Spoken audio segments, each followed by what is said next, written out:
Bom dia.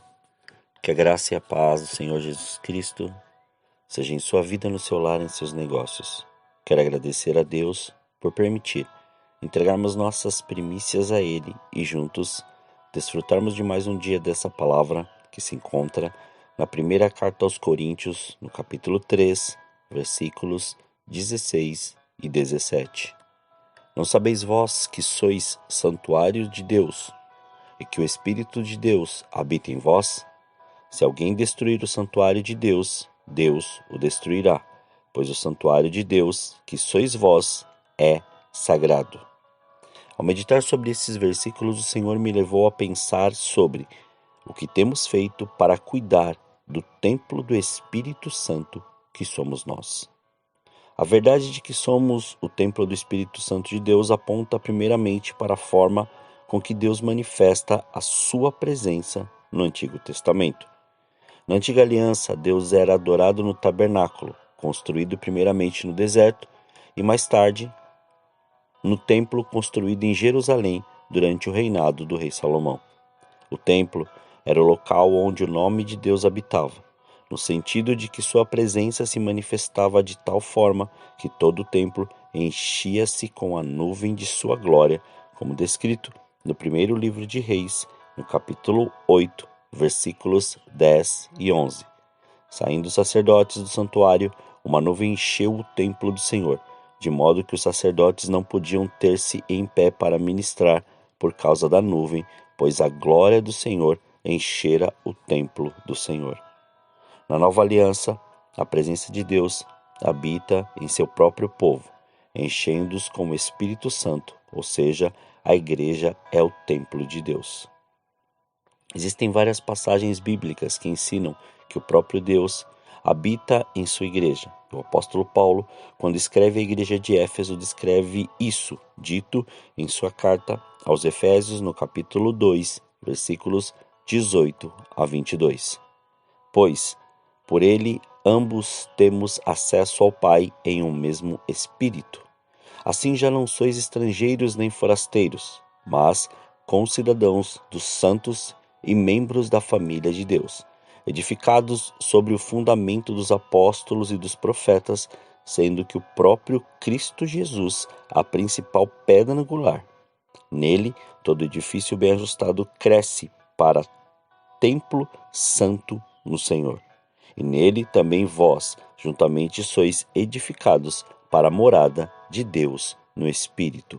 Quando Paulo adverte sobre aqueles que procuram destruir o templo do Espírito Santo, ele se refere a todos que se dedicam a afrontar, corromper e se opor propositalmente à igreja, seja por falsa doutrina ou mesmo pelo modo de vida mundano que busca influenciar os membros do corpo de Cristo ao erro.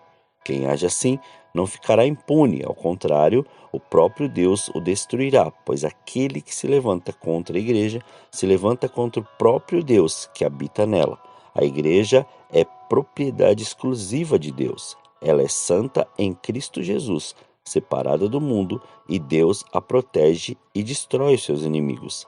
Cada pessoa nascida em Cristo e cheia do Espírito Santo é considerada a igreja, ou seja, é o templo em que Deus habita, mostrando que isso implica no caráter pessoal da habitação do Espírito Santo em cada um dos que creem.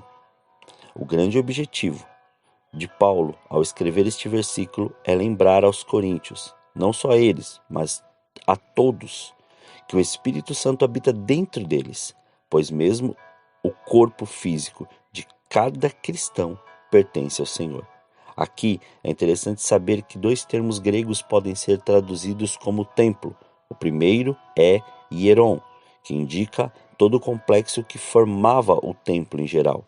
Já o segundo é naos, e se refere especificamente ao templo em si, ao lugar mais sagrado. No templo de Jerusalém, esse termo indicava o local onde ficava o lugar santo e o lugar santíssimo, que para os judeus era onde Deus habitava com o seu povo. Paulo utiliza justamente esse segundo termo, naos, para indicar que é no corpo individual de cada seguidor de Jesus que o Espírito Santo de Deus fixa residência. Sem dúvida, muita gente não compreende tamanha honra que está envolvida nessa verdade. Palácios e mansões esplendorosas podem servir de habitação a reis, príncipes, celebridades e pessoas importantes, mas apenas o corpo daquele que foi redimido por Cristo é que pode servir de morada para o Espírito de Deus. Quero concluir dizendo que o Senhor se agrada de habitar naquele que vive o Evangelho de Cristo, por causa da presença santificadora do Espírito Santo, que faz com que o corpo daquele que nasceu de novo seja verdadeiramente um templo que recebe a presença divina. Não esqueça que no contexto que lemos no início, Paulo fala que o cristão é templo do Espírito Santo ao tratar especificamente acerca do problema da imoralidade sexual, demonstrando que quem pratica tal coisa acaba profanando a habitação do Espírito, resultando tanto em dano espiritual como físico, para si e para os outros. Todavia, a mesma verdade se aplica a todas as práticas pecaminosas que afrontam a santidade de Deus e transgridem os seus princípios.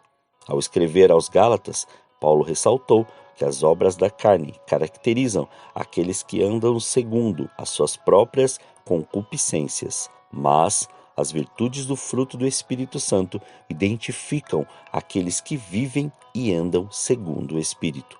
Portanto, aquele que é verdadeiramente templo do Espírito Santo, naturalmente, está cada vez mais parecido com Cristo, moldado segundo a ação do Espírito de Deus, vivendo em contínua santificação, até que chegará o grande dia em que a habitação divina nele alcançará sua mais perfeita e plena expressão, quando ele reinará com Deus por toda a eternidade, nos novos céus e nova terra. Esse é o nosso propósito, a vida eterna, como descrito no livro de Apocalipse, capítulo 22, versículo 5. Ali não haverá mais noite, não necessitarão da luz de lâmpada, nem da luz do sol, pois o Senhor Deus os iluminará e reinarão para todo o sempre. Tudo está apontando para este grande dia. Se cuide, vigie, se prepare e mantenha-se em santificação e consagração ao Senhor. Oremos. Pai, nós te louvamos e te agradecemos. Graças te damos, Pai, por mais este dia. Obrigado, Pai, pela oportunidade que o Senhor nos dá de estarmos consagrando, entregando as nossas primícias, entregando tudo diante de Ti, para que se cumpra, se estabeleça e se faça, Senhor, presente a Sua vontade em nós. Mas continue nos aperfeiçoando. Livra-nos, Pai, como o Senhor tem nos dito, livra-nos dos pensamentos, livra-nos das precipitações das palavras, livra-nos, Pai, daquilo que estão lançando de palavras que chega aos nossos ouvidos. Senhor, esquadrinha o nosso coração e as nossas emoções, para que não sejamos iludidos por nenhuma, não só das tentações, mas por nenhum tipo de influência ou até mesmo uma falsa oportunidade que nos levará longe do seu propósito. Pai, faça com que a cada dia mais compreendamos que somos templo, e este templo, Senhor, é santo, é consagrado a Ti. Este templo, Pai, reverencia a Sua glória, a Sua presença. Portanto, Senhor, não nos deixe, Pai, ficar longe desta presença, longe, Senhor, deste amor, longe da revelação desta verdade. Antes, faça-nos, Pai, mergulhar em Ti, mergulhar, Pai, naquilo que o Senhor preparou para as nossas vidas, mas nos torna hábeis em Tua palavra, hábeis, Senhor, querido, em ouvir o Espírito Santo e fazer aquilo que o Senhor assim nos ordena e o Senhor nos direciona através dos Seus princípios e através do Seu Evangelho. Muito obrigado por esse dia, Pai. Consagramos tudo.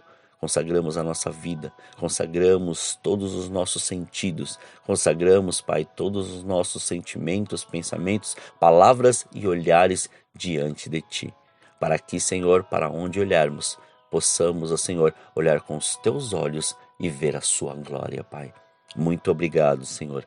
Graças te damos por mais este dia. Consagramos mais uma vez tudo que somos e que temos para que o seu nome seja exaltado aonde nós estivermos.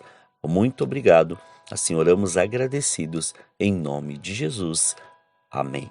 Que você tenha um dia abençoado na presença do Senhor. E quem vos fala é o pastor Leandro Araújo, da Igreja Apostólica Caminho de São Paulo, capital. Deus os abençoe grandemente.